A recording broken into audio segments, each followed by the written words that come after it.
ito nga pala ang crispy pork ulo. Sabi nga nila masarap daw to kaya sinubukan ko na.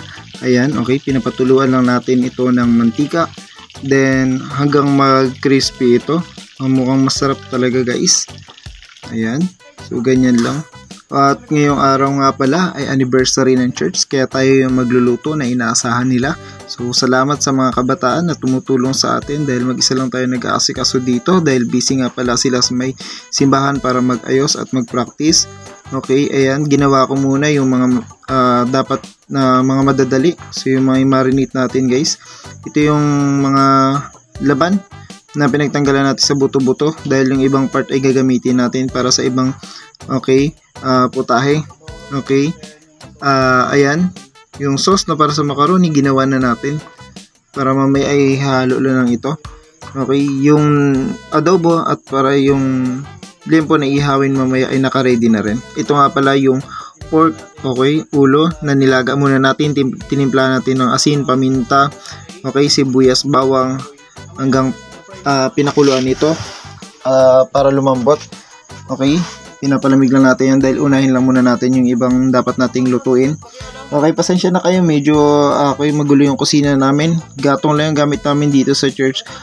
Ginagawa ko muna, niluto ito yung mga buto na pinagtanggalan ng laman para sa pork grilled at yung sa adobo na lulutuin natin. Inuna ko muna to lagain dahil ito yung pinakamabilis. Nilagyan lang natin ito guys ng upo, puso ng saging. Dapat nilaga to. Nga lang kung ano lang yung nandito mga gulay namin sa church, yun yung pinaghahalo ko na ingredients as long as na patok sa panlasa nila. At niligyan natin ng sili na haba para mamaya at hinahalo-halo na natin. Ayan, dahil patapos na ito. Habang yung kabila, ayan yung para sa ating sopas na gagawin. Yung mga ingredients natin dito ay yung mga pang feeding, kung ano lang yung kaya ng budget para sa sa ating mga member ng church. Ayan, ilalagay na natin dahil kumulo na nga. Okay, yung tubig para sa sopas. Okay, ayan. At ito yung mga kabataan, na tinuturuan natin para kahit minsan pag wala tayo dito sa church ay meron na rin magluluto para sa kung may mga event tayo ng mga parating. Tinuturuan ko sila sa mga tamang pag-slice, yung mga pagtimpla sila na yung ibang mga pinapagawa ko. Yan nga pala yung marinated, tinuturuan ko na rin sila sa parang pagtimpla ng adobo, mag-marinate, at yung ibang mga discard nila pwedeng i-execute sa pagkain kung wala, kung ano yung nandiyan lang na ingredients. Kasi minsan kulang yung ingredients, pero paano natin ito papasarapin gamit yung ibang mga nandiyan lang. At ito yung sa adobo natin guys, na marinate kanina. Okay, iprito muna natin ito yung para sa adobo na gagawin at mamaya i-slice na nila ito sa kabila sa sopas para mas masarap. At ito na nga yung ating adobo na gagawin, pinapaslice na natin. Okay, dahil ito yung para sa mga guests. At ayan, pinislice natin ito ng mga maliliit, mapapansin nyo medyo ready siya ng konti dahil mas masarap ito pag medyo may dark may sunog-sunog ng konti. At ayan, nilagay na natin guys yung adobo at yung sabaw o yung ginamit nating pang marinate para sa grilled, at dito sa adobo ay nilagay na natin. Papakuluan lang natin yan hanggang matuya ng sabaw. At ayan, napakasarap nito guys. Madadali lang yung mga ginagawa natin dahil wala tayong maraming budget. Ito nga pala yung sa mga sopas natin kasi yan, pinapalambot lang natin ito. Mga beans yan guys, mapapansin nyo ang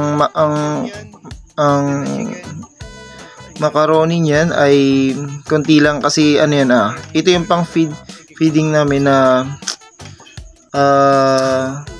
dinidiskartehan ko lang, in-innovate lang natin kung ano yung pwedeng gawin. At ito na yung pork ulo na kanina na nilaga natin. So inumpisa na natin ito fry. Napakasarap pala yung ganitong luto. At ito yung mga talagang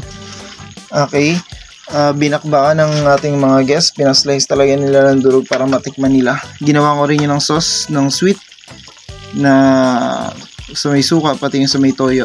Mamaya ipapakita ko sa inyo. Yan, napakasarap. Okay, bago natin ito lagain, make sure guys na dapat malinis po yung ating ulo. Ahitin yung mga dapat na mga buhok-buhok dito. Then lalagayin natin ito. Katulad ng sabi ko kanina sa paglaga, lagay lang natin na simple lang kung ano yung meron lang tayo sa bahay. Paminta, sibuyas, bawang, asin, lagyan natin para medyo malasa na siya pag fry natin.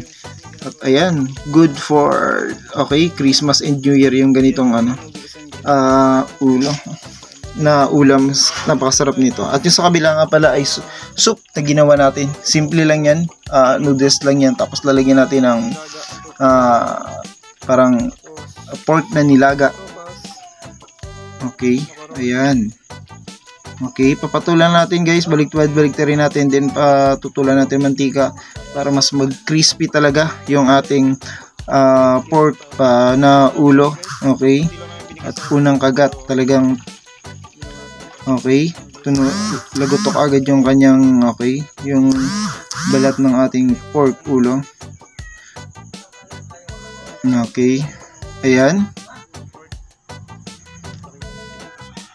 Ayan, ito na guys yung ating pork ulo. Talagang napakasarap, gusto ko nang papakin.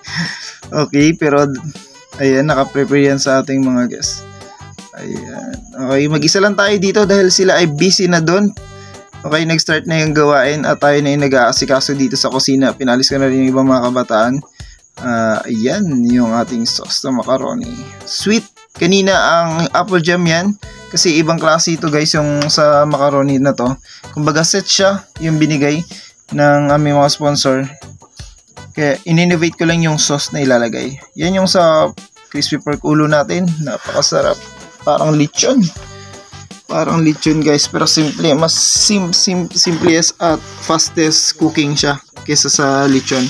Then talagang well done yung kanyang laman kasi nga fry yung paggagawa natin. At ayan na. Yung sauce kanina guys, mapapansin nyo, nilagyan na natin din yun ng konting pork yung sa macaroni natin para mas takam na takam yung ating mga member na kakain. Nilagyan ko na sauce, yan halos yan na yung ibang naka-prepare natin, hindi pa rin nalalagay yung ibang mga di na ibang mga member natin. Ayan, nag-slice na tayo ng sa ating grilled, tapos na. Sobra grabe. 7 putahe yung nagawa natin for this afternoon at thanks God dahil natapos natin ito ng maayos at maganda naman yung feedback ng ating mga guests. So, ayan. Dahil tayo na nagsisetup. Ito na guys yung ating ginawang sauce natin dito. Gumawa ko ng 2. Itoyo lang with suka, sibuyas, then konting sugar. Ang pa-blend lang ng flavor. Tapos yung suka na may sili. Ang sausawan na may bawang. Yan, yung grilled tsaka ayan, mag-start na at magpapapakan na sila guys. Thank you for watching. Salamat po. Dahil natapos natin ng maayos.